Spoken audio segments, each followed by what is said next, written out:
बदलायला कोणाला आवडतं? बदलायला कोणाला आवडतं? इथे लोक मजबूर करतात. आम्हाला तर पहिल्यासारखंच जगायचं होतं. प्रत्येकावर डोळे मिटून विश्वास ठेवायचा होता आणि प्रत्येक नातं मनापासून निभवायचं होतं. पण काही लोकांचं खोटे बोलणं, त्यांचा कपटीपणा आणि बदलत जाणाऱ्या त्यांच्या वागण्याने शेवटी आम्हालाही बदलायला शिकवलंच. आता ना पहिल्यासारख्या कोणाकडून अपेक्षा उरल्यात आणि ना पहिल्यासारखा कोणावर विश्वास राहिलाय. चेहऱ्यावरचं हसू आज सुद्धा तेच आहे. चेहऱ्यावरचं हसू आज सुद्धा तेच आहे. पण त्या हसण्यामागचा निरागसपणा मात्र कुठेतरी हरवून गेलाय. खरं तर माणूस स्वतःहून कधीच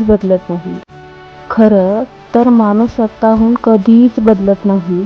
त्याला बदलायला आजूबाजूची परिस्थिती आणि लोकच मजबूर करतात.